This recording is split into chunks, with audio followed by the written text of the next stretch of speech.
Hi guys, this is part two of this week's assignment because I split this into one of them was the lesson four exit sit and solo. This one happens to be lesson six, activity three, six, and eight. I'm going to go through this with you and actually read to you some of the things. So let me share the screen so that you can see where we are going. And in this, we are going to go to 7B again. Subunit 2, Raisin in the Sun, lesson 6, you're the director.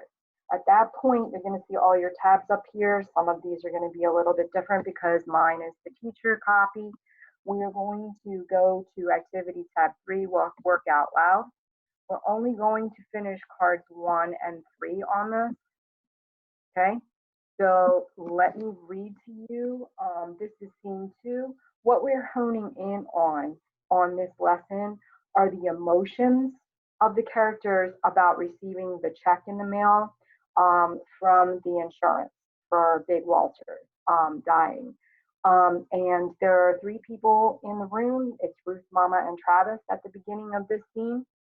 The bell sounds, and suddenly and sharply, and all three are stunned, serious and silent mid-speech, in spite of all other conversations and distractions of the morning.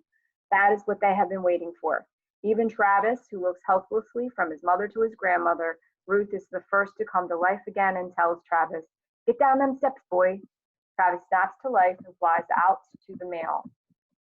Mama says, her eyes wide and her hand to her breast, "You mean it done really come?"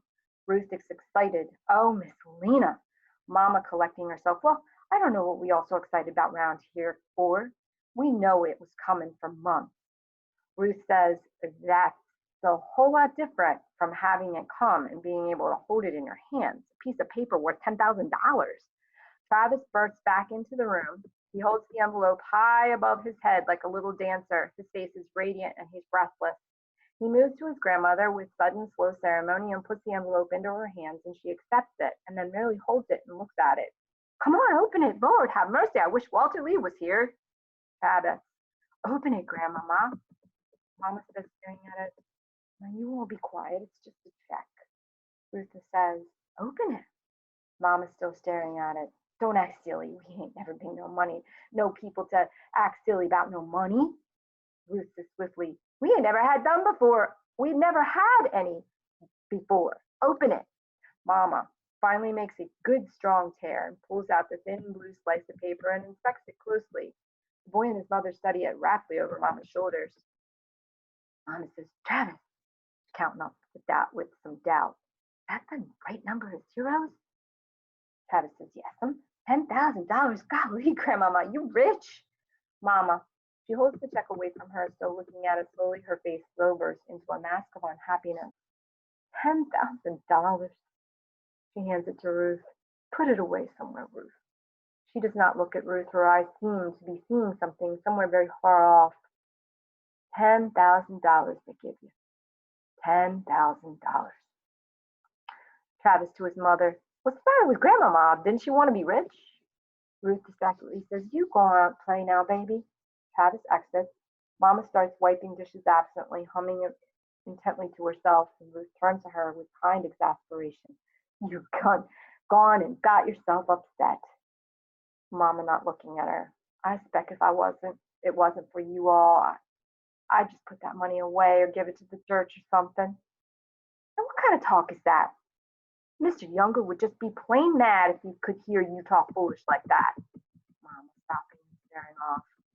"Yeah, you sure would.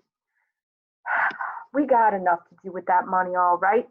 She halts them and turns and looks at her daughter-in-law hard.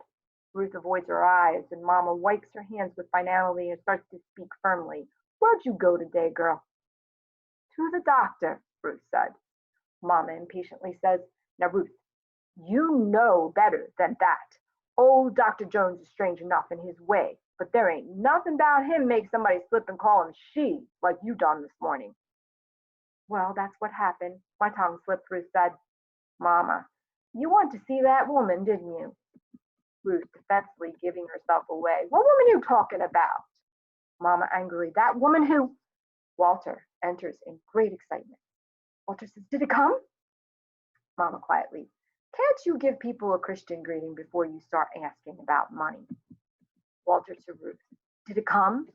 Ruth unfolds the check and lays it quietly before him, watching him intently, with thoughts of her own. Walter sits down and grasps it close and counts off the zeros. $10,000. He turns suddenly frantically to his mother and draws some paper out of his breast pocket. Mama, look! Oh, Willie Harris put everything on paper. Son, I think you ought to talk to your wife. I'll go on out and leave you alone if you want. I can talk to her later. Mama, look. Son, Mama said. Will somebody please listen to me today? Mama quietly. I don't allow no yelling in this house, Walter Lee. You know it. Walter stares at them in frustration and starts to speak several times. And there ain't going to be no investing in no liquor stores. But Mama, you ain't even looked at it. I don't aim to have to speak on that again. There's a long pause, and Walter says, You ain't looked at it, and you don't aim to have to speak on that again? You ain't even looked at it, and you have decided, crumpling his papers. Well, you tell that to my boy tonight when you put him to sleep on the living room couch. Turning to Mama and speaking directly, Yes, tell it to my wife, Mama, tomorrow, when she has to go out of here to look after somebody else's kids. And tell it to me every time we need a new pair of curtains and I have to watch you go out and work in somebody's kitchen. Yeah, you tell me that. Now, so that's the end of that scene for this card or this tab. It tells you to highlight clues about what the characters are feeling. I want you to hone in on one character, pick Travis, Walter, Ruth, or Mama, okay? And then tell me how you think that they are feeling when they get this check. Now, let me go back and show you an emotion chart. This might help you to describe your emotions, okay? So think about Walter. He is excited about the check coming, but he also has some other emotions about whether Mama is going to allow him to take that money and invest it in the liquor store like he wants. So like with this chart that you see that I just popped up, there's happy, sad, angry, tired, terrified, scared, surprised, disappointed, joyful. I would say that, you know, nervous would be one for Walter, especially nervous about how his mother is going to react and whether she's going to allow him to take that money and invest in the liquor store, which doesn't look too good at this point because she just refuses to invest in a liquor store. So, you know, think about one character, describe, you know, what they're feeling about this check, and then go back, kind of use race with this, and cite an example of, you know, that would prove that this is what that character is indeed feeling. Okay, so now I'm going to go to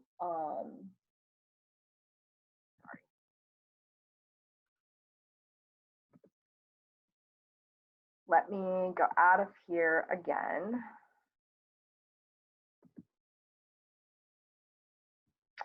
And go back in because sometimes what happens is I lose this little doohickey here. All right, so we are still on tab 3, and that was card 1. So let me go back out. I'm sorry, I apologize for this because every time that I pick this up for some reason, and I show you the emotion chart, sometimes it kicks me out of here and I can't get to what I'm supposed to get to. All right, so here it is. Use evidence from the text to describe the character's emotions during this important scene. So that would be card 1. That's all that you need to do for card 1 and use race to do it. Then you're going to skip to card 3. And on card 3, it gives you Mama, Walter, and Ruth. And it gives you quotations from that scene about what each character is saying. From what they're saying, you need to identify the emotion and describe why you say that, okay? So Mama says, we ain't never been no people to act silly about no money. So you could say Mama is nervous about the check. She's afraid to be excited. She doesn't, she wars with herself because she knows that it's going to be good for the family, but she feels bad that it's only $10,000 and that's all that Big Walter's life was worth. She also states that, you know, she wouldn't do much with the money if it weren't for everybody else. So those are some of the things that you could put in there about we ain't, you know, in reaction to we ain't never been no people to act silly about no money. Okay. So think about how you would describe Ruth when she says that's a whole lot different from having it come and being able to hold it in your hands, a piece of paper worth $10,000. How is she feeling? And why are you saying that? And with Walter sitting down and grasping at close and counting off the zeros, at that given moment, he says $10,000 and he takes the papers out and says, Mama, look, old Willie Harris put everything on paper. So, what were those emotions at that specific moment that Walter was feeling, and how do you know that? Okay, so that would be activity 3. Now we're going to skip to the exit ticket, okay? And we are going to do the exit ticket on this scene. It starts with Walter coming in, okay, and it ends with how he's upset that Mama won't listen to him about the liquor store. So we've already read that, but it's the very ending of what we read in tab 3. So in line 212, Walter says, will somebody please listen to me today? And he yells it. How does Mama's action support Walter's claim that no one is listening to him? Okay, so here are your answers that you can choose from. She tells him not to yell in the house. She forces him to talk to Ruth. She refuses to look at his proposal. She suggests he greets the family properly when he enters the house. Okay, so when he first enters, he does not yell. So there's a clue. He does yell when he feels like nobody's listening to him about the liquor store. So what is Mama's response to that specific piece when he yells, will somebody please listen to me? So that is your exit ticket. You're going to hand that in, and then you're going to your solo. Okay, so you're going to skip over the introduce solo, and we're just going to do tab 8. Okay, we're going to read the text, answer the questions. Okay, we do not need to go to activity 7 to finish the diagram. That is one thing that I'm telling you that you do not need to do. Okay, so this is an excerpt from scene 2. Okay, and I'm going to go ahead and reread this so that you have an idea. I want you to figure out and to highlight using one color for each character, 3 or 4 places that show something that these characters want. What do they want? Okay, so Ruth, scene 2. Now, what kind of talk is that? Mr. Younger would just be plain mad if he could hear you talking foolish like that. Mama stopping and staring off. Yes, he sure would. We got enough to do with that money, all right. She halts then and turns and looks at her daughter-in-law hard. Ruth avoids her eyes and Mama wipes her hands with finality. Where'd you go today, girl? To the doctor. Now, Ruth, you know better than that. Old Dr. Jones is strange enough in his way, but there ain't nothing about him makes somebody slip and call him a she, like you done this morning. Well, that's what happened. My tongue slipped. You want to see that woman, didn't you? Ruth, what woman what woman you talking about? That woman who, and this is when Walter enters. He asks, did it come? Walt and Mama quietly, can't you give people a Christian greeting before you start asking about money? Walter says to Ruth, did it come? Ruth unfolds the check and shows it to him. $10,000. He turns suddenly frantically to his mother and draws the papers out of his breast pocket. Mama, look, old Willie Harris just put everything on paper. Son, I think you ought to talk to your wife. I'll go on out and leave you alone if you want. I can talk to her later. Mama, look.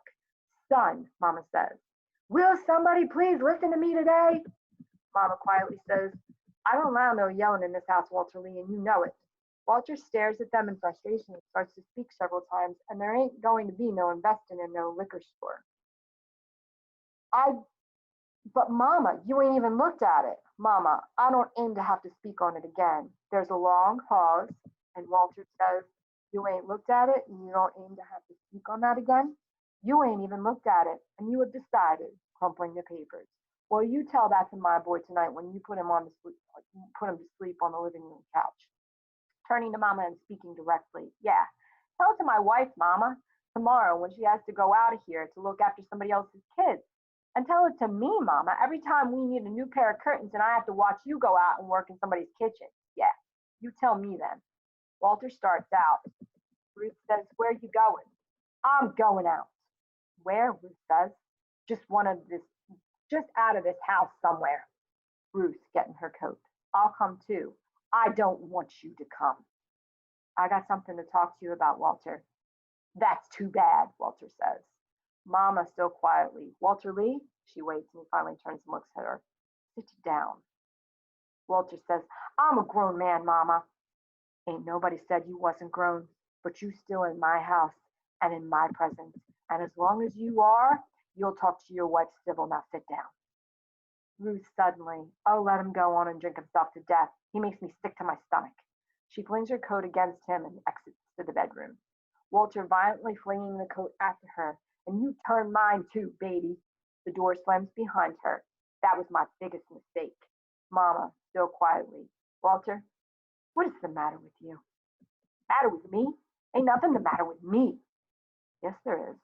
Something eating you up like a crazy man. Something more than me not giving you this money. The past few years I've been watching it happen to you. You get all nervous acting and kind of wild in the eyes. Walter jumps up impatiently at her words. I said sit there now. I'm talking to you. I don't need no nagging at me today, Mama. Seem like you get into a place where you always tied up in some kind of knot about something. But if anybody asks you about it, you just yell at them and bust out the house and go out and drink somewhere. Walter Lee, people can't live with that. Ruth's good, patient girl on her way. But you getting to be too much, boy. Don't make the mistake of driving that girl away from you. Why? What'd she do for me? She loves you. Mama, I'm going out. I want to go off somewhere and be by myself for a while. I'm sorry about your liquor store, son. It just wasn't the thing for us to do. That's what I wanted to tell you about. I gotta go out, Mama. He rises. It's dangerous, son. What's dangerous? When a man goes outside his home to look for peace. Walter beseechingly says, then why can't there be no peace in this house then? You done found it in some other house? No, there ain't no woman. Why do women always think there's a woman somewhere when a man gets restless? He picks up the check. Do you know what this money means to me? Do you know what this money can do for us? Puts it back. Mama, I want so many things. Yes, son. I want so many things that they're driving me kind of crazy. Mama, look at me. I'm looking at you. You a good looking boy. You got a job, a nice wife, a fine boy, and a job. Looks at her. Mama, a job? I open and close doors all day long. I drive a man around in his limousine and I say, yes, sir. No, sir. Very good, sir. Shall I take the drive, sir? Mama, that ain't no kind of job. That ain't nothing at all. Very quietly. Mama, I don't know if I can make you understand. Understand what, baby?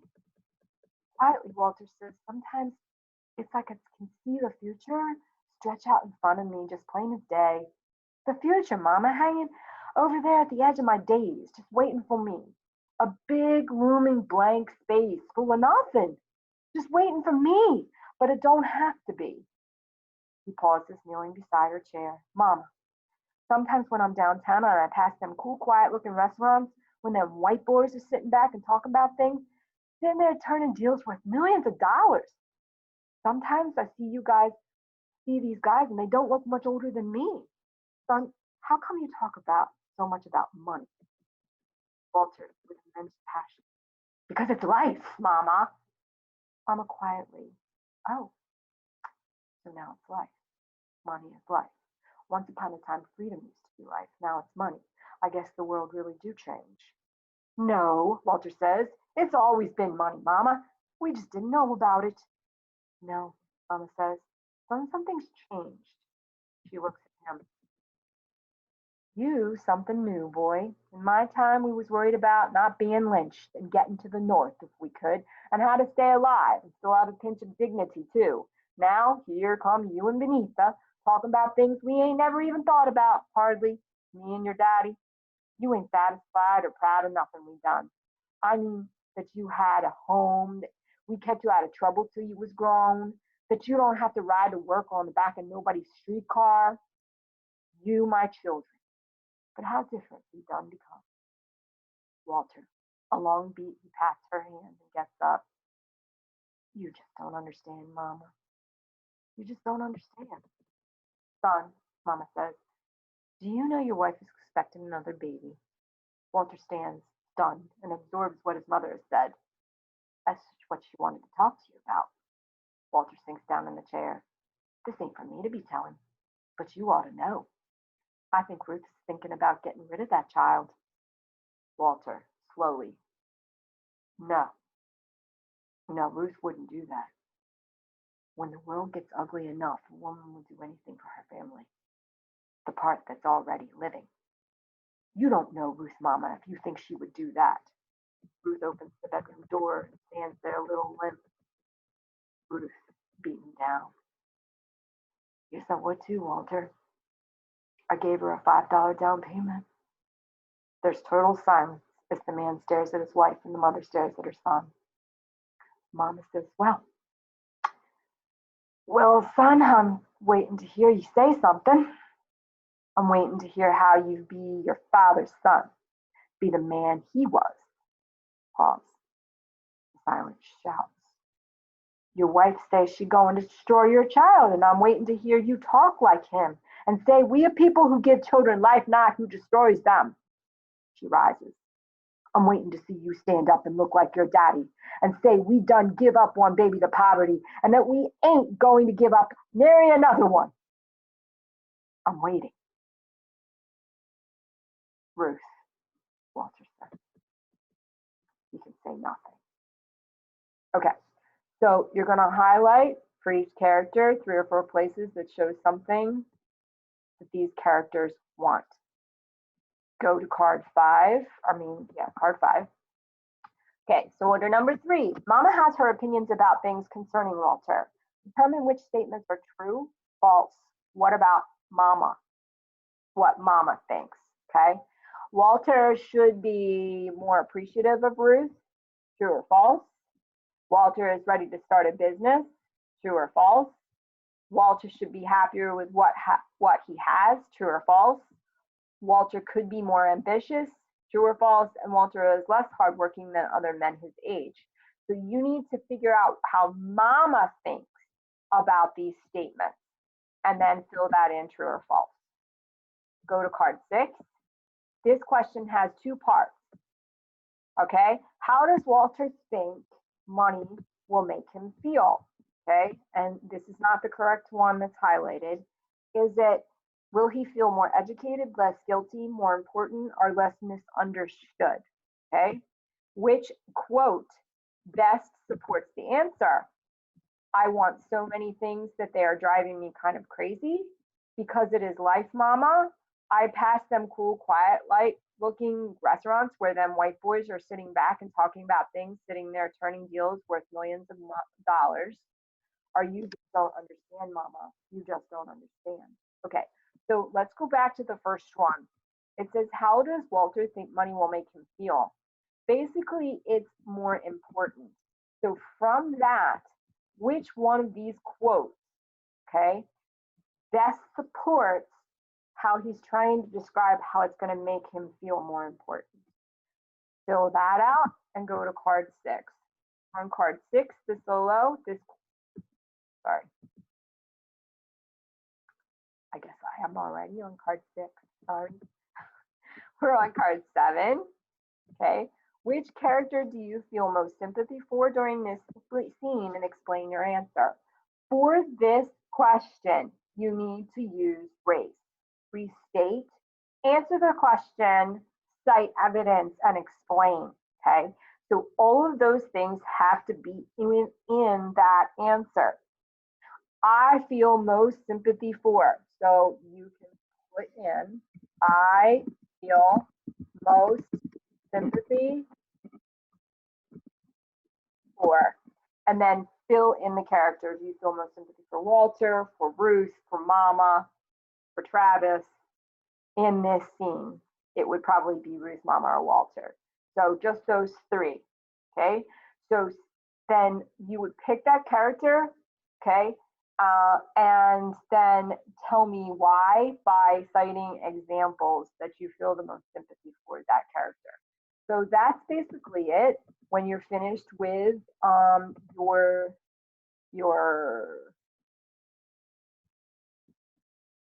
yes your solo on this one, when you're finished with card 7 and you finish with answering number 5 using race, you hand that in, and that's it for this week's lesson. So I'm just going to tell you that tomorrow, today is Thursday, this is the launch of the lesson today. Tomorrow on Friday at around 2, I'm going to hold the Google Meet. If you need the extra help, we can go through it step by step there as well. And again, you can reach out to me on Remind, Schoology, what have you, any way at all, and I will help as much as I can. I hope everyone is well, and I will talk to you soon.